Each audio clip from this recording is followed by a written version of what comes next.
Chers amis de Histoire d'infidélité, voilà, on termine cette histoire qui nous a tous secoués. Trahison, douleur, mais aussi renaissance et justice. À l'approche du 31 décembre, je tenais à vous souhaiter de tout cœur une super année 2026. Que vous soyez entourés de ceux que vous aimez, que votre famille reste unie et heureuse, et que la paix règne partout sur Terre.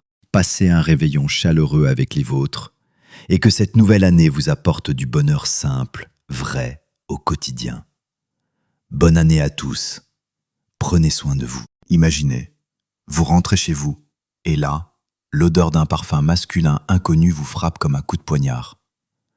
Votre épouse, celle que vous aimiez depuis des années, vous a trahi sous votre propre toit. Mais attendez, cet homme n'explose pas, il ne hurle pas, il ourdit une vengeance froide, méthodique, qui va faire regretter à sa femme chaque mensonge, chaque caresse volée. Une symphonie de représailles qui transforme la trahison en cauchemar absolu.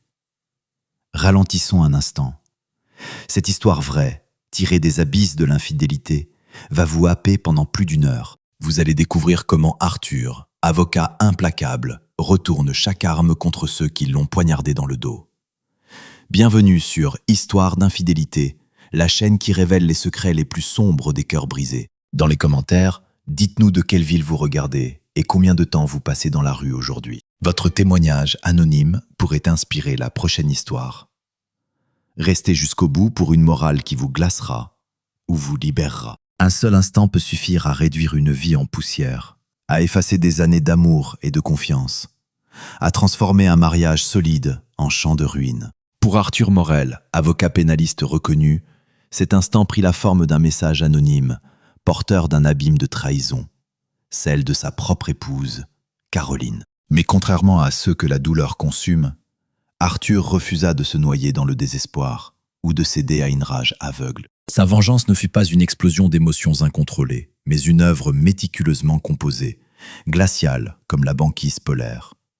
Une symphonie de représailles qui allait forcer Caroline à regretter le moindre de ses mensonges, le moindre serment brisé. C'est l'histoire d'une trahison qui mit en marche une chaîne d'événements fatals, changeant à jamais le destin de tous ceux qu'elle toucha, et du prix, souvent dévastateur, qu'il faut payer pour avoir trahi. Arthur Morel, 38 ans, serrait le volant de sa berline sombre avec des phalanges blanchies par la tension.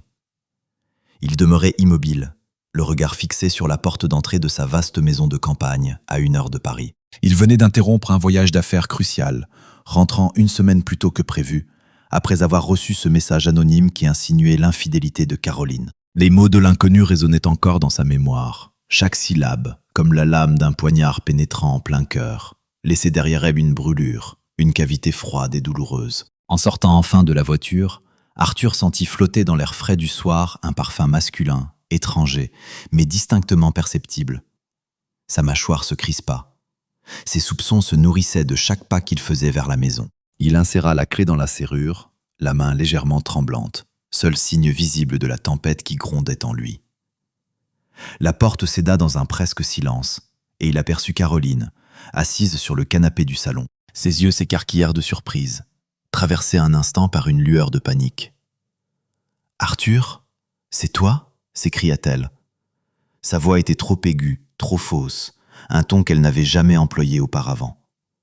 Arthur ne répondit pas. Son regard glissa lentement dans la pièce.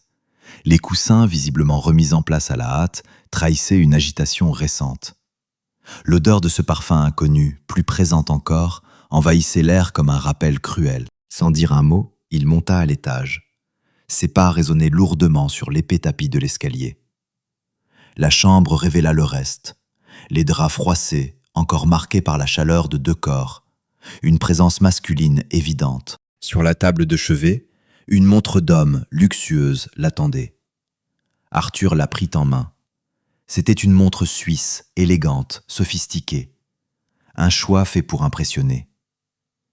Il la reposa lentement, l'esprit déjà en train d'ordonner, d'anticiper, de se préparer.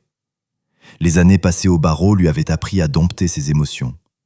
La colère fit place à une concentration glacée. Il ne donnerait pas à Caroline la satisfaction d'une scène, ni de cris, ni de larmes. Non, il agirait avec la même précision chirurgicale qu'un avocat disséquant un témoignage mensonger devant un jury. Arthur inspira profondément. Il allait jouer le rôle le plus difficile de sa vie, celui d'un mari que rien ne trouble, tout en collectant les preuves nécessaires à son œuvre de vengeance. Les jours suivants, il maintint une façade parfaite, digne d'un comédien rompu à l'art du mensonge. Chaque matin, il l'embrassait avant de partir, discutait avec elle autour du dîner, supportait même ses gestes tendres avec un calme étudié. Mais dans son esprit, les rouages tournaient sans relâche. Dans son bureau, tard le soir, il appela Victor Lenoir, un détective privé avec lequel il avait souvent travaillé sur des affaires délicates. « Victor, j'ai besoin de toi. Cette fois, c'est personnel et très sensible, dit-il d'une voix basse, presque étouffée malgré la solitude de la pièce. Bien sûr, Arthur, que se passe-t-il? Tu sais que je ne recule devant rien, répondit Victor. Il faut que tu surveilles ma femme, Caroline. Je crois qu'elle a quelqu'un et je veux tout savoir. Ses propres mots lui eurent un goût amer, comme s'il prononçait une sentence. Bon sang, je suis désolé d'entendre ça, dit Victor d'un ton sincèrement attristé. Laisse-moi faire. Elle sera sous surveillance 24 heures sur 24, je te le promets. Arthur raccrocha, le visage impassible. Le premier acte venait de s'achever. Le suivant serait exécuté avec la précision d'un stratège. Sous prétexte de moderniser le système de sécurité domestique, affirmant que c'était pour le confort et la tranquillité de Caroline, Arthur fit installer des caméras discrètes dans chaque pièce de la maison. L'ironie de détourner à des fins personnelles les compétences acquises au fil des années, celles qu'il utilisait d'ordinaire pour examiner des vidéos de surveillance destinées au procès, ne lui échappa pas. Elle ajouta seulement une touche glaciale à sa détermination. Quelques jours plus tard, Caroline devint plus audacieuse dans son mensonge. « Ce soir, je vais devoir rester au bureau. Une réunion cruciale, dit-elle en l'embrassant sur la joue avant de partir, vêtue d'une robe bien trop élégante pour un simple rendez-vous professionnel. » Arthur hocha la tête, incarnant à la perfection le rôle du mari distrait, absorbé par ses affaires, incapable d'imaginer la moindre trahison. Plus tard, dans le silence de son bureau, il consulta les enregistrements que Victor lui avait transmis. Son visage se pétrifia, figé dans une expression de fureur contenue, tandis qu'il regardait Caroline et son amant, désormais identifiés, Adrien Lefebvre, jeune associé au sein de son agence, franchir ensemble les portes d'un grand hôtel du centre de Lyon. Chaque photo, chaque vidéo nourrissait davantage sa douleur et sa rage, forgeant en lui une résolution d'acier. Arthur canalisa ce tumulte intérieur dans son travail. Il se plongea dans une affaire hautement médiatisée, réclamant une attention absolue. Ses plaidoiries devinrent tranchantes comme des lames, ses contre-interrogatoires impitoyables. Ses collègues remarquèrent ce changement et l'attribuèrent à un regain de passion professionnelle, à cette intensité presque légendaire dont il faisait preuve devant le tribunal. Aucun d'eux ne devina le gouffre personnel qu'il dissimulait derrière cette maîtrise. « Arthur, c'était impressionnant !» s'exclama Claire, son assistante, à la fin d'une longue journée d'audience où il avait littéralement pulvérisé la partie adverse. « Je ne t'ai jamais vu aussi concentré, ni aussi inflexible. » Arthur lui adressa un sourire forcé. « Je ne fais que mon travail, Claire. Rien de personnel. Juste la loi et la justice. » Le soir, il trouvait un apaisement relatif dans la routine du dossier qu'il préparait. Le travail restait son seul refuge, alors même que sa vie intime sombrait autour de lui. Sous les néons verdâtres du restaurant La Côte d'Or, la lueur se reflétait douloureusement sur son visage, tandis qu'il faisait tourner lentement un verre de whisky pur malt. En face de lui se tenait Laurent Dupuis, son vieil ami d'université, aujourd'hui capitaine à la brigade criminelle. Ce lieu était leur sanctuaire officieux, un espace où leur monde professionnel et personnel se mêlaient sans se heurter, où les mots pouvaient se dire sans masque. « Tu es vraiment sûr de toi ?» demanda Laurent d'une voix grave, observant Arthur d'un regard pesant, plein d'inquiétude. Arthur fit glisser une épaisse chemise de documents à travers la table. « Regarde par toi-même, j'en ai la certitude absolue. » Laurent feuilleta les photos, les captures d'écran. Son regard se figea sur les visages de Caroline et d'Adrien. « Bon Dieu, Arthur. Je suis désolé, mon ami. C'est atroce. »« Assez !» coupa Arthur d'un ton dur. « Je ne veux pas de pitié, Laurent. Ce dont j'ai besoin, c'est d'un plan, précis, implacable, parfait. » Laurent le dévisagea longuement. L'homme qu'il avait connu, calme, réfléchi, mesuré, existait toujours. Mais une lueur nouvelle et inquiétante brillait dans ses yeux, celle d'une volonté prête à tout. « Très bien », finit-il par dire en soupirant. Que veux-tu savoir sur cet Adrien ? Tout, répondit Arthur en avalant une gorgée de whisky. Son passé, ses faiblesses, ses secrets, ses magouilles financières. Je veux connaître chaque détail, chaque faille. Laurent sortit son téléphone, le visage grave. Je peux activer quelques contacts, mais Arthur, il n'est pas trop tard pour lui parler. À elle, essaye au moins de sauver ce qu'il reste avant de tout détruire. Un éclat de rire sec, sans joie, s'échappa d'Arthur. Il résonna comme le crissement coupant d'un métal contre du verre. Régler ça ? Non, Laurent. Elle a fait son choix. Et elle l'a fait en pleine conscience. Maintenant, elle en subira les conséquences. Entière. Sans appel. En moins d'1 heure, les contacts de Laurent avaient produit des résultats impressionnants. Le passé d'Adrien Lefebvre se déployait devant eux comme un dossier d'instruction. Une succession d'aventures de bureau savamment dissimulées, de transactions opaques et de compromissions répétées. Adrien avait construit sa carrière sur les épaules des autres, un homme prêt à tout pour grimper plus haut. À mesure que les informations affluaient, l'esprit d'Arthur recomposait les pièces du puzzle en une stratégie juridique subtile, où chaque détail pouvait devenir une arme. Il savait déjà comment s'en servir. « Merci, Laurent, dit-il en se levant. Sa voix vibrait d'une gratitude froide, distante. Tu m'es d'une aide précieuse. Laurent lui saisit le bras. Fais attention, d'accord ? Ne fais rien de stupide, Arthur. Ne descends pas à leur niveau. Le sourire d'Arthur se figea, sans atteindre ses yeux. Rien de stupide, non. Tout sera parfaitement calculé. Les semaines suivantes furent le théâtre d'une métamorphose saisissante. La douleur de la trahison de Caroline devint son carburant. L'énergie sombre d'un homme qui avait tout perdu, sauf la volonté de prouver sa force. Chaque matin, bien avant l'aube, Arthur se rendait à la salle de sport. Il poussait son corps jusqu'à la limite. Chaque série, chaque kilomètre parcouru sur le tapis de course le séparait un peu plus de l'homme qu'il avait été.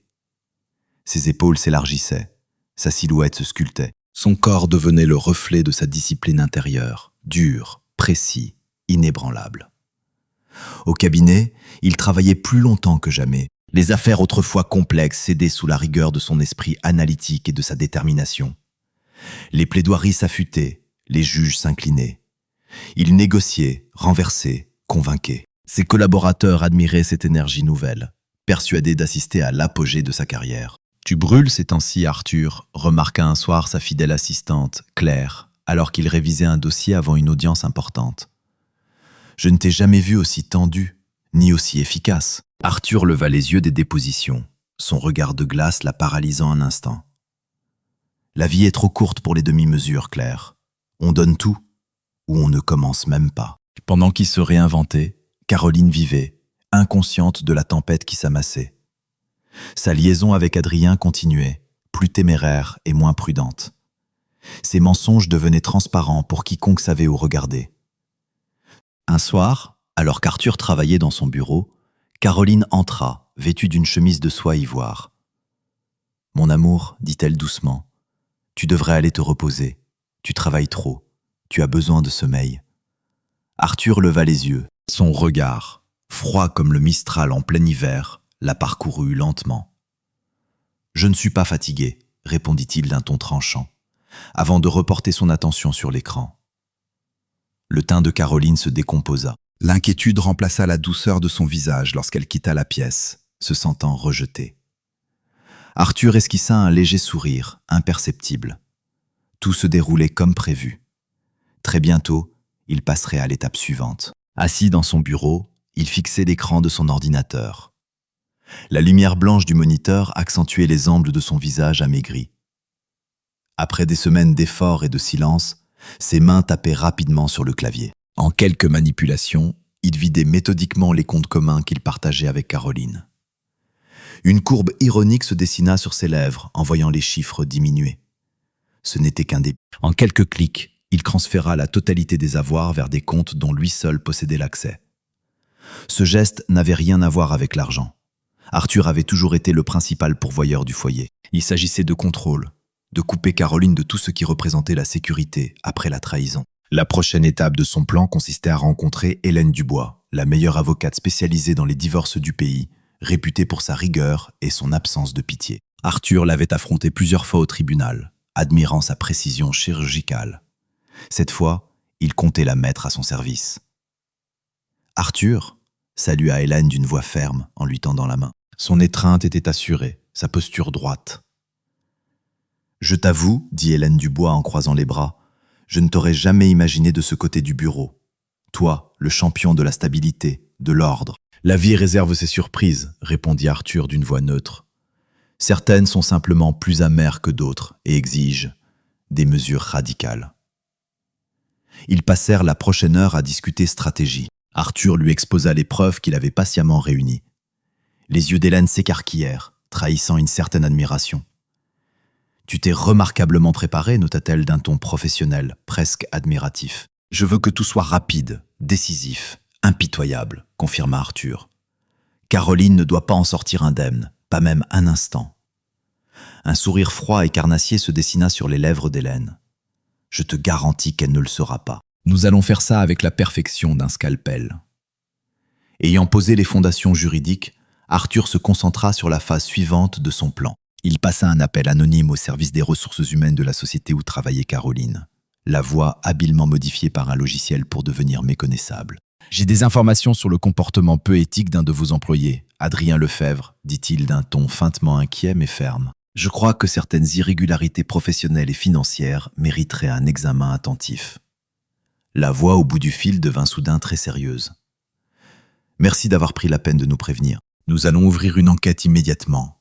Soyez assurés que cela restera confidentiel. » Arthur raccrocha. Une satisfaction froide, presque physique, se répandit dans tout son corps. Le soir venu, il savait exactement ce qui allait se passer. Caroline devait retrouver Adrien. Il attendit patiemment que sa voiture quitte l'allée avant d'agir. Il se déplaçait dans la maison comme un spectre, rassemblant les affaires de Caroline, ses robes griffées, ses chaussures italiennes, ses bijoux. Tout ce qui composait son univers de confort et d'apparence. Chaque objet rejoignait les grands sacs poubelles qu'il rangeait soigneusement dans le vestibule. Son regard s'arrêta sur la robe de mariée. Le satin blanc semblait se moquer de lui, symbole fragile d'un serment désormais vidé de sens. Lentement, méthodiquement, il décrocha la robe du cintre. Ses mains restaient stables, aussi précises que lorsqu'il plaidait une cause difficile. Il saisit une paire de ciseaux. Le bruit du tissu qu'on déchire emplit la pièce. Arthur découpait la robe en morceaux, sans hâte, avec une minutie presque clinique. Chaque entaille représentait une trahison, une promesse brisée. Lorsque tout fut terminé, il admira un instant le chaos qu'il venait de créer. Les fragments de soie jonchaient le sol comme les vestiges d'un rêve mort. Il appela ensuite un serrurier. L'homme arriva rapidement, un peu déconcerté par l'urgence du rendez-vous nocturne, mais prêt à travailler. « Il faut changer toutes les serrures de la maison, maintenant, » dit Arthur d'une voix ferme. « Bien sûr, monsieur, tout sera terminé avant le matin. » Pendant que le serrurier s'activait, Arthur déposa les sacs devant la porte d'entrée. Ce geste, parfaitement ordonné, avait quelque chose d'ironique, une forme ultime de respect envers celle qui n'en avait plus aucun envers lui. Il prit ensuite une feuille de papier, un stylo, et écrivit d'une écriture nette. J'espère qu'il valait vraiment la peine de tout perdre. Absolument tout. Il posa la note au-dessus des sacs et la fixa en dessous de l'alliance de Caroline, désormais simple ornement inutile d'un amour défunt. Puis, sans se retourner, il quitta la maison. Quelques minutes plus tard, il franchissait le hall doré du Grand Panorama Hotel, l'un des plus luxueux de la ville. Il réserva une suite, commanda la meilleure bouteille de whisky et s'affaissa dans le fauteuil, un sourire léger étirant enfin ses lèvres. La scène était prête. Il ne restait plus qu'à attendre le lever du rideau sur la nouvelle et amère réalité de Caroline. L'air de la nuit était saturé d'alcool et de parfum. Caroline titubait en riant, accrochée au bras d'Adrien. Son rire, trop fort, trop nerveux, déchirait le silence de la banlieue endormie. « Caroline !» chuchota Adrien en jetant des regards paniqués autour de lui. « Tu veux réveiller tout le quartier ?» Elle leva les yeux au ciel, cherchant ses clés dans son sac. « Oh, détends-toi, Adrien.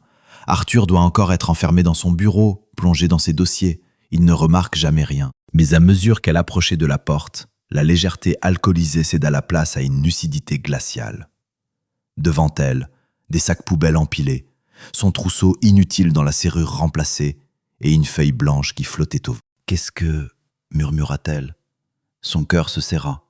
Elle attrapa la note. Chaque mot d'Arthur la frappa de plein fouet. Son visage perdit toute couleur. « Non !» souffla-t-elle, la gorge serrée, au bord de la panique. Adrien s'avança, contrarié et mégalomane. « Qu'est-ce qu'il y a, ma belle? Tu as oublié tes clés ?» Muette, Caroline lui tendit le papier. Adrien lut. Son sourire suffisant vacilla, puis il ricana. Et alors, il a compris. « Tant mieux, non? Tu es libre maintenant. » Il posa une main possessive sur sa taille. « Viens, reste chez moi cette nuit. On célébrera notre liberté. » Caroline le repoussa. Le brouillard dans son esprit se levait, remplacé par une peur grandissante. Non, ce n'était pas ainsi que les choses devaient se passer. Arthur n'était pas censé se douter de quoi que ce soit. Il devait rester ce mari trop absorbé par son travail pour se rendre compte que tout s'effondrait. « Il faut que je lui parle », murmura-t-elle, les doigts tremblants sur son téléphone. Le visage d'Adrien se ferma brusquement. Son assurance, qu'il portait comme un masque, s'évanouit. « Tu es sérieuse? Après tout ce qu'on a partagé, tu veux retourner vers lui? Tu es devenue aveugle ou quoi ?» Caroline l'ignora. Ses doigts tremblaient tandis qu'elle composait le numéro d'Arthur. Il ne répondit pas. Le téléphone passa directement sur la messagerie. Elle laissa d'abord un message hésitant, puis un autre, plus fiévreux, jusqu'à ce que sa voix se brise, noyée dans la panique. Au fil de la nuit, la peur se mua en hystérie. Caroline passait de la supplication à la colère, alors qu'Adrien perdait patience. « Écoute, grogna-t-il enfin, excédé, soit tu viens avec moi, soit tu restes là, mais moi, je ne vais pas poireauter toute la nuit pendant que tu t'effondres. » Caroline le fixa, soudain lucide. Derrière le charme, elle vit pour la première fois l'égoïsme et la lâcheté qu'elle avait longtemps refusé de voir. Sans un mot, elle ramassa ce qu'elle pouvait porter, un sac, son manteau, quelques papiers, et monta dans la voiture. Derrière elle, il ne restait plus que les débris épars de sa vie. Le lendemain matin, Caroline et Adrien firent irruption dans le cabinet d'Arthur, d'un pas sûr, unis dans une colère affichée. Ils ouvrirent brusquement la porte, prêts à la confrontation. Arthur, assis derrière son bureau, leva calmement les yeux, comme s'il les attendait. « Ah, Caroline, Adrien, je me demandais justement quand vous daigneriez venir, dit-il d'une voix si calme qu'elle en semblait glaciale. » Caroline s'avança, le visage durci par un mélange de peur et d'incompréhension. « Arthur, mais enfin, qu'est-ce que tu fais? Tu ne peux pas me jeter dehors de ma maison, c'est illégal. » Arthur arcla un sourcil, une lueur ironique traversant ses yeux clairs. « Ta maison? Je crois que, juridiquement, tu découvriras qu'elle m'appartient entièrement. Mais asseyez-vous, s'il vous plaît, nous avons beaucoup à discuter. » Une fois installé, Arthur ouvrit son tiroir et posa devant eux une épaisse chemise remplie de documents à l'allure implacable. « Je me suis permis de préparer ceci, dit-il calmement, blissant les papiers vers eux. Je pense que tout sera clair au premier regard. » Adrien pencha la tête, feuilletant les pages, puis se redressa brusquement, furieux. « C'est une plaisanterie? Tu crois que tu vas t'en tirer comme ça ?» Arthur leva la main, interrompant sèchement toute tentative d'emphase. « Dans ton intérêt, Adrien, je te conseille de te taire, à moins, bien sûr, que tu ne préfères parler de l'enquête interne que ton entreprise mène actuellement à ton sujet. » Adrien pâlit. Sa colère fondit comme neige au soleil. Il recula légèrement sur son siège, cherchant ses mots, mais le silence de plomb qui suivit lui coupa le souffle. Les yeux de Caroline allaient de l'un à l'autre, submergée par la réalisation. « Tu as tout planifié ?» murmura-t-elle, la voix à peine audible. Arthur esquissa un sourire mince et glacial. « J'ai simplement fait en sorte que chaque acte ait ses conséquences. Tu semblais l'avoir oublié ?» Caroline parcourut les pages du contrat de divorce, son choc se transformant en indignation. « C'est insensé. Tu ne peux pas exiger ça. Tu crois que je vais signer ? Je vais te détruire, Arthur, moralement, professionnellement. Tout le monde saura quel monstre tu es. Un être froid, sans âme. » Arthur s'adossa lentement à son fauteuil, imperturbable. « Oh, n'hésite pas, Caroline. Mais réfléchis une seconde. Qui crois-tu que les gens croiront? L'avocat respecté, connu pour son intégrité? Ou bien l'épouse infidèle, prise en flagrant délit avec un collègue déjà sous enquête disciplinaire? » Le silence s'abattit. lourd et définitif. Et avant de te lancer dans des accusations, ajouta-t-il avec douceur, souviens-toi que la diffamation est, elle aussi, punie par la loi. Ce serait regrettable d'ajouter ce volet à nos échanges. Le visage de Caroline se défit. Toute résistance quitta son corps. À côté d'elle, Adrien se replia, calculant déjà comment s'extraire du désastre avec le moins de dégâts possible. « Je vous invite à lire attentivement ces documents », conclut Arthur en se levant pour boutonner sa veste. « Mon avocate prendra contact avec vous pour fixer notre prochaine rencontre. Je suis persuadé qu'un accord sera trouvé. » Ils sortirent, hagards, brisés. Arthur demeura seul un instant, observant la porte se refermer doucement. Un calme étrange l'envahit, presque un soulagement. Il savait que ce n'était que le début. La partie venait tout juste de commencer. Et comme toujours, il comptait la gagner. La nouvelle de la liaison se répandit dans leur cercle social comme un incendie incontrôlable, alimenté par les rumeurs et les chuchotements qui en exagéraient chaque détail. Au grand gala caritatif qu'elle avait autrefois co-organisé, Caroline se retrouva reléguée à la périphérie, observant de loin ceux qui, hier encore, l'appelaient leur ami. Les femmes qui la flattaient autrefois détournaient maintenant le regard, se penchant l'une vers l'autre, murmurant derrière une main levée dans un geste faussement élégant. Leurs yeux brillaient d'un mépris à peine dissimulé. Les hommes, qui jadis se montraient volontiers charmeurs à son égard, évitaient toute rencontre de regard, craignant de voir leur propre réputation éclaboussée par le scandale. « Je suis vraiment désolé, Caroline », susurra Aurélie, l'épouse d'un associé d'Arthur, d'un ton mielleux. « Mais j'ai bien peur que nous devions te demander de quitter le comité. Nous avons une certaine image à préserver, un certain niveau d'exemplarité. Tu comprends, n'est-ce pas ?» Caroline acquiesça machinalement, le visage figé, tandis qu'Aurélie retournait vers un groupe de femmes qui avaient autrefois été ses plus proches alliés. Elle perçut des bribes de conversation. « Tu te rends compte de son culot ? Arthur mérite tellement mieux. C'est un homme tellement droit. » Pendant ce temps, Adrien vivait sa propre chute. L'enquête interne sur sa conduite prit de l'ampleur, nourrie par des signalements anonymes et par la soudaine loquacité de collègues jusqu'ici silencieux. « Monsieur Lefebvre », déclara le responsable des ressources humaines d'un ton grave, « nous avons relevé des anomalies dans vos notes de frais, ainsi que plusieurs plaintes pour comportements inappropriés, d'ordre professionnel et personnel. Nous sommes dans l'obligation de vous suspendre le temps d'un audit complet. Cela pourrait aboutir à une rupture de votre contrat. » Le visage d'Adrien, autrefois si sûr de lui, se crispa. Il avait l'air d'un homme qui regardait son avenir se désagréger comme un château de sable sous la pluie. « C'est ridicule, s'emporta-t-il. C'est un malentendu. Je peux tout expliquer. Je suis innocent. » Mais ses protestations se perdirent dans le couloir. On l'escortait déjà vers la sortie, sous les regards avides et silencieux de ses collègues. Le soir, il retrouva son appartement, tendu comme un fil prêt à rompre. Caroline l'attendait, les yeux rouges, les traits tirés par le manque de sommeil. « Adrien, Dieu merci, tu es là. Je ne sais plus quoi faire. Tout le monde m'évite. Plus personne ne me répond. Arthur. »« Assez !» coupa-t-il sèchement en passant devant elle sans même la regarder. « Tout ça, c'est à cause de toi, Caroline. Si tu n'avais pas été aussi imprudente, aussi inconséquente, rien de tout cela ne serait arrivé. Tu l'as cherché. » Caroline recula comme giflée. Les mots la frappèrent plus fort que n'importe quel geste. « Ma faute ? C'est toi qui m'as poursuivi, Adrien. C'est toi qui disais qu'on avait droit au bonheur, que Arthur ne me comprenait plus. » Adrien éclata d'un rire amer, presque hystérique. « Le bonheur ? Regarde autour de toi. Ça ressemble au bonheur, ça ? Je suis à 2 doigts de perdre mon poste. Mon contrat ne sera pas renouvelé. Ma réputation est en miettes. Et pourquoi ? Pour une femme en plein milieu de sa vie qui ne sait même plus ce qu'elle veut. » Chaque phrase s'enfonçait en elle comme une lame froide. Elle le dévisagea, voyant enfin le vrai visage de l'homme pour lequel elle avait risqué son mariage, son milieu, sa dignité. « Dehors !» dit-il finalement, d'une voix glacée. Ce fut tout. Aucun cri, aucun drame, juste ce mot, sec, définitif. Caroline sentit le sol se dérober sous ses pieds. Elle venait de comprendre qu'elle avait tout perdu, et surtout pour quelqu'un qui n'était jamais prêt à perdre quoi que ce soit pour elle. Caroline quitta l'appartement, le monde chavirant autour d'elle. Elle avait perdu son mari, son amant, ses amis, son statut social en l'espace de quelques semaines interminables.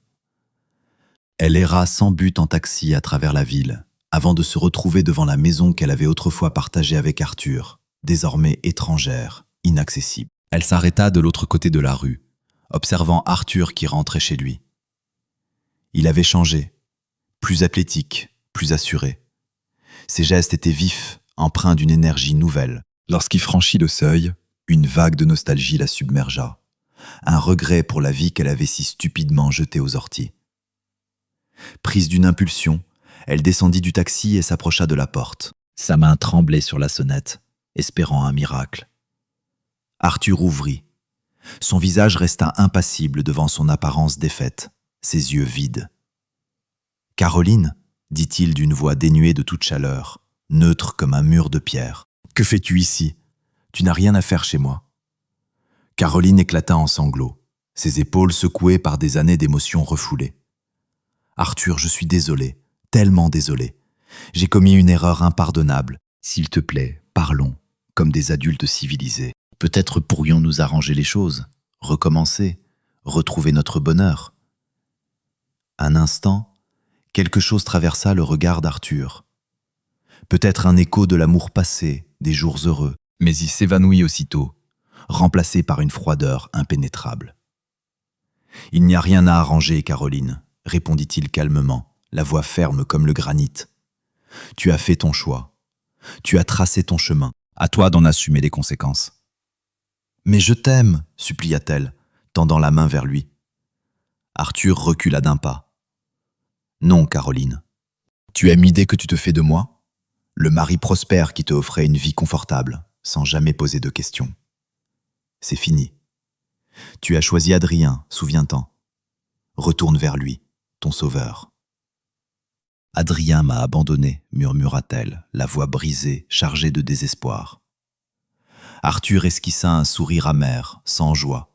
« Bien sûr qu'il t'a abandonné. Les hommes comme lui font toujours ça quand les ennuis commencent, quand il faut assumer. Ce sont des lâches. » Il marqua une pause, l'observant, son air défaite. « Je pourrais dire que je suis désolé, Caroline, mais ce serait mentir. Je ne le suis pas le moins du monde. Tu as creusé ta propre tombe. » Sur ces mots, il referma la porte, la laissant seule sur le perron, la même où, quelques semaines plus tôt, elle avait découvert sa vie entassée dans des sacs poubelles. Caroline s'éloigna, voûtée par la défaite, ses pas lourds. Elle ne vit pas Arthur qui l'observait depuis la fenêtre, le visage figé dans une résolution calme. Mais au fond de lui, une tempête faisait rage. Il l'avait aimée, profondément, totalement. Cet amour avait été anéanti par sa trahison, ne laissant qu'un homme forgé dans la douleur et la détermination, d'acier, implacable. Arthur se détourna de la fenêtre. Son esprit passait déjà à l'étape suivante. Le divorce débuterait bientôt, et il comptait en sortir vainqueur, comme toujours au tribunal. Caroline l'avait sous-estimé, prenant sa fidélité pour de la faiblesse. Elle allait apprendre le vrai prix de sa trahison. Installé dans son bureau, examinant ses dossiers, il s'autorisa un sourire victorieux, léger. Il était Arthur Morel, avocat respecté, homme d'honneur et de force. Une nouvelle chapitre de sa vie commençait à peine. Le monumental palais de justice se dressait devant lui, tandis qu'il gravissait les larges marches de granit. Son costume sur mesure était comme une armure de professionnalisme et d'assurance. Derrière lui, un peu à la traîne, Camille avançait d'un pas nerveux, incertain. Son assurance d'antan n'était plus que regard fuyant et mains agitées. Elle semblait perdue. Dans la salle d'audience régnait une tension palpable. Les divorces étaient toujours un spectacle, mais celui-ci promettait d'être particulièrement savoureux, vu le statut d'Arthur. Il prit place au banc du demandeur, posture détendue mais alerte, chaque geste maîtrisé. Son regard croisa un instant celui d'Hélène Dubois, qui lui adressa un hochement de tête confiant. En face, Camille se serrait contre son avocat, un jeune homme nommé Simon Laurent. Son costume lui allait mal. Sa cravate était nouée de travers, formant un contraste saisissant avec l'élégance irréprochable d'Arthur et d'Hélène. Caroline se pencha vers Simon, lui murmurant des instructions fiévreuses et décousues qui semblaient le submerger. Lorsque la juge entra et que l'audience s'ouvrit, la disparité de préparation devint flagrante. L'exposé préliminaire d'Hélène fut un chef-d'œuvre de rhétorique juridique. dépeignant avec clarté l'infidélité de Caroline et les irrégularités financières qui l'accompagnaient, exposant sans pitié la vérité crue. Elle tissa les preuves minutieusement collectées par Arthur en un récit implacable, qui ne laissait aucune place à la compassion pour Caroline, la présentant sous un jour des plus défavorables.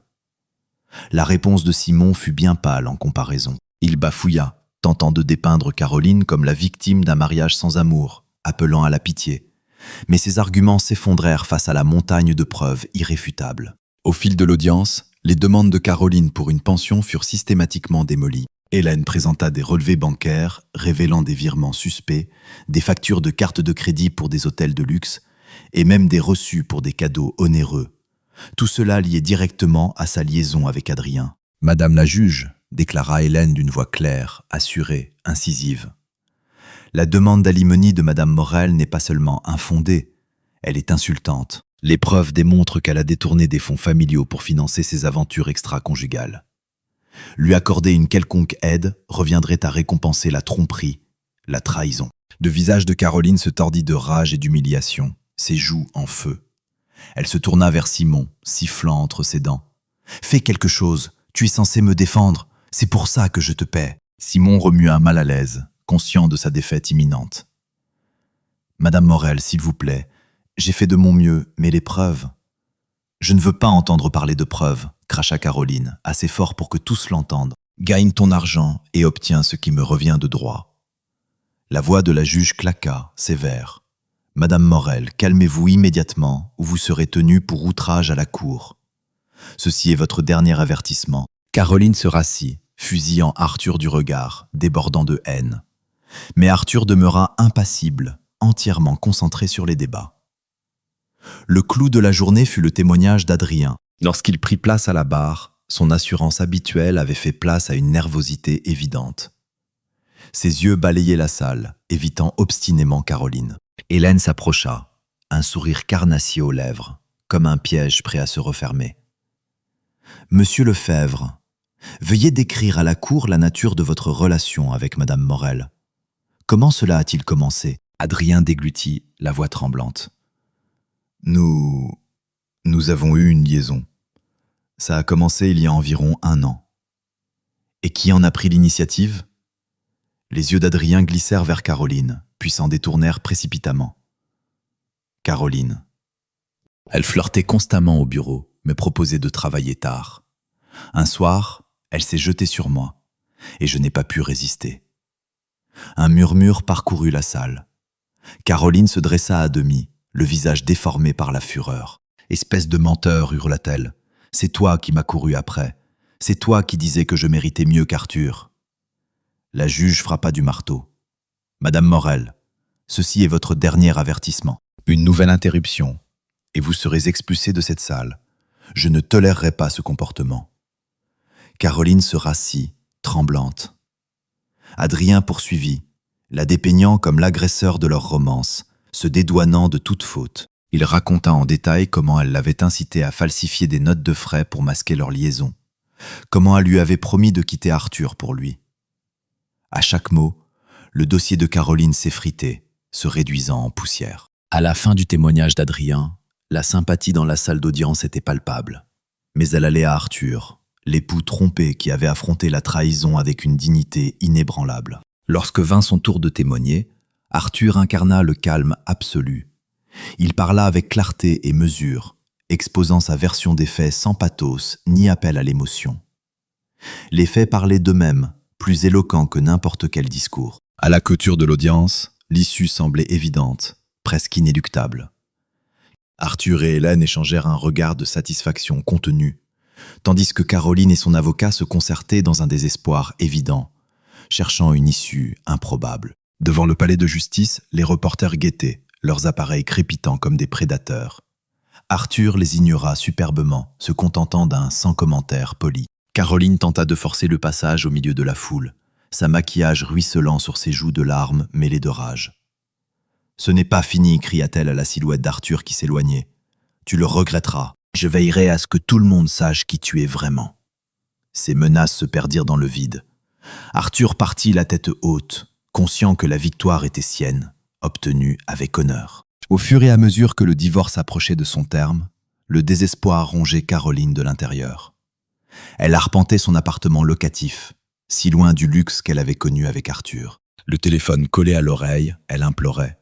« Laurent, s'il te plaît, tu dois m'aider. Tu es mon frère. Arthur va tout me prendre, je vais me retrouver sans rien. » Un soupir las résonna dans l'appareil. « Caroline, je t'avais prévenu au début. Tu as tout gâché toi-même. Pourquoi devrais-je intervenir maintenant que tout est joué ?»« Parce que tu es mon frère, hurla-t-elle, hystérique. La famille, c'est sacré. Trouve-moi quelque chose, n'importe quoi contre Arthur.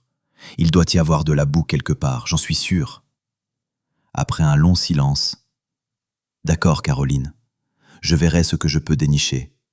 Mais ne te fais pas d'illusions. Arthur a toujours été intègre. Sa réputation est immaculée. Merci, Laurent. Tu es ma seule lueur d'espoir. » Quelques jours plus tard, Laurent entama son enquête à contre-cœur. Il contacta d'anciennes relations, fouilla les archives publiques, fit même appel à un détective privé. Mais à chaque étape, il ne trouva que du vide, ou plutôt des traces de générosité. Des consultations gratuites pour des victimes de violences domestiques, des dons anonymes à des associations pour enfants, des programmes de mentorat pour des jeunes en difficulté. Chaque découverte renforçait l'admiration de Laurent pour Arthur et le mettait de plus en plus mal à l'aise dans sa mission. Pendant ce temps, l'univers de Caroline se rétrécissait encore. Son téléphone sonnait rarement, ses réseaux sociaux restaient désespérément muets. Lors de ses rares sorties, elle ne récoltait que regards froids et murmures réprobateurs. Un après-midi, alors qu'elle noyait son chagrin dans une bouteille de vin bon marché, on frappa à la porte. C'était Adrien. Son apparence n'était plus que l'ombre de son ancien éclat. Costume froissé, cheveux en désordre. « Caroline, dit-il d'une voix rauque, les yeux implorants, on peut parler. J'ai besoin de tes conseils. » Elle le laissa entrer, voyant dans son regard un désespoir miroir du sien. Adrien fit les 100 pas dans le petit salon, ses gestes saccadés. « J'ai tout perdu, Caroline. Tout. Le conseil de déontologie. Ils vont me retirer ma licence d'avocat. Je suis ruiné. » Un instant, elle sentit une pointe de pitié, puis se rappela sa trahison au tribunal, sa lâcheté, et son cœur se durcit. « Qu'attends-tu de moi, Adrien ? Si tu ne l'as pas remarqué, je ne suis pas en position d'aider qui que ce soit. Moi-même, je n'ai plus rien. » Adrien se tourna vers elle, suppliant. « J'ai pensé, peut-être qu'on pourrait recommencer à zéro, ailleurs, se soutenir mutuellement. Il y avait quelque chose entre nous, non ?» Caroline le fixa, incrédule, puis dégoûtée. « Tu es sérieux ?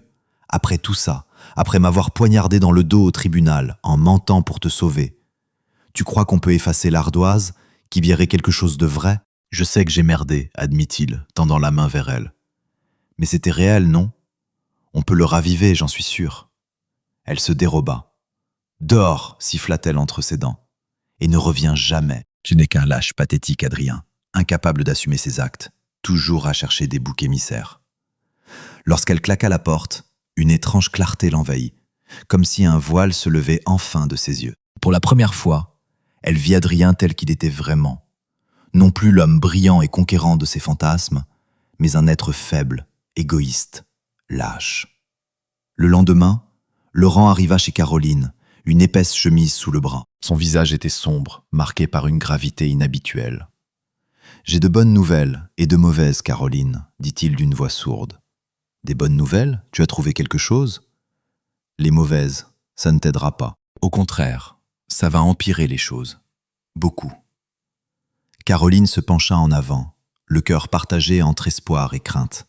« Qu'est-ce que c'est, Laurent ? Parle !» Laurent ouvrit la chemise, étalant les documents sur la table basse. Arthur fait du bénévolat. Pour un refuge de femmes battues, pas seulement des conseils juridiques, mais un soutien financier. Il puise dans sa poche pour aider ses victimes à repartir de zéro, à se reconstruire. Le visage de Caroline s'effondra, ses espoirs en miettes. Non, il doit y avoir quelque chose qu'on peut utiliser. Peut-être qu'il détourne des fonds ? Assez, Caroline, trancha Laurent, à bout de patience. Écoute-toi, tu parles de salir un homme qui consacre son temps et son argent à aider des victimes de violence. Et pourquoi ? Parce qu'il a eu le courage de se défendre quand tu l'as trompé, quand tu as détruit sa vie. Caroline recula comme frappée. De quel côté es-tu, Laurent? Tu es mon frère. Du côté de l'honnêteté, apparemment, rétorqua-t-il, la voix ferme. C'est fini, Caroline. Je ne participe plus à ça. Regarde-toi en face et tes choix. Comprends ce que tu as fait. En se dirigeant vers la porte, il s'arrêta. Ah, et autre chose.